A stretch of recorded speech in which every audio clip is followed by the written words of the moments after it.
Hello friends, இன்றைய தினம் February 2.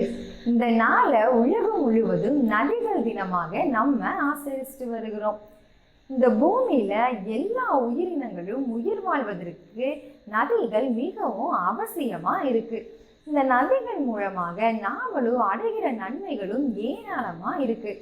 நதிகள் ஓடுகிற சத்தத்தை கேட்கும் பொழுது நம்ம காதுக்கு ரொம்ப இனிமையாகவும், அதை பார்க்கும் பொழுது நம்ம கண்களுக்கு ரொம்ப குளிர்ச்சியாகவும், நம்மளுடைய இருதயத்துல இன்னும் அதிகமா சமாதானம் உண்டாவது போல எல்லாருக்குமே ஒரு நல்ல அனுபவம் இருந்திருக்கும்.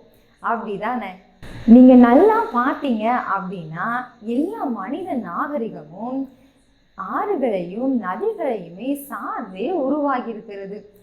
இப்படி இந்த நதிகளிடத்திலிருந்து நாம கற்றுக்கொள்ள வேண்டிய விஷயமும் அதிகமா இருக்குது.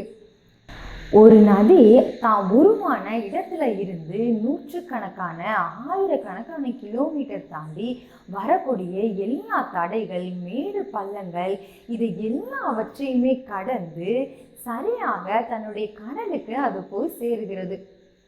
டாக்டர் ஏபிஜே அப்துல் கலாம் கூட ஒரு அழகான வாசகத்தை எழுதியிருக்காரு.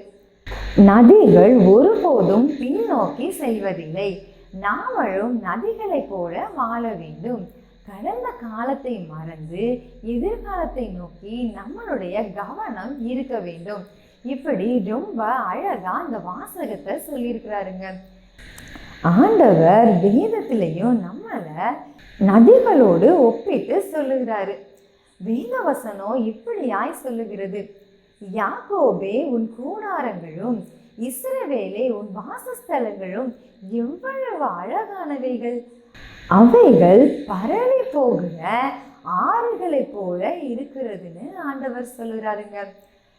ஆறுகள் எங்க இருக்கிறதோ, நதிகள் எங்க இருக்கிறதோ, அங்க ஆரோக்கியமும் சுகமும் செழிப்பும் பசுமையும் இருக்கும். இப்படி நம்மளுடைய குடியிருப்பும் ரொம்ப செழிப்பா பசுமையா சமாதானமா இருக்குன்னு இன்னைக்கு ஆண்டவர் சொல்லுறாருங்க. நம்மளுடைய வீட்டுல ஆண்டவருடைய சமாதானமும் இந்த நதிகளை போல ரொம்ப அழகான குடும்பமாகவும் சுகமாக ஆரோக்கியமாக இந்த நாளில் ஆண்டவர் நம்மளை தங்க பண்ணுவேன்னு சொல்லுறாருங்க. இந்த வாக்கு தத்தத்தை ஆண்டவர் தம்முடைய இஸ்ரவேல் ஜனத்துக்கு சொல்லுறாருங்க. இன்றைக்கும் இந்த நதிகள் தினத்தன்று நம்மளை பார்த்து நம்மளுடைய குடியிருப்பை இவ்வளவு அழகான நதியோடு ஒப்பிட்டும் இந்த நதிகளை போல நாமளும் இருப்போம், நம்மளுடைய குடும்பமும் இருப்போம்னு ஆண்டவர் இன்றைக்கு நமக்கு வாக்கு பண்ணுறாருங்க. இந்த நதிகள் தினத்தன்று நாமளும் செழிப்புள்ளவர்களாகவும் கவனம் உள்ளவர்களாகவும் வாழ்வோம்.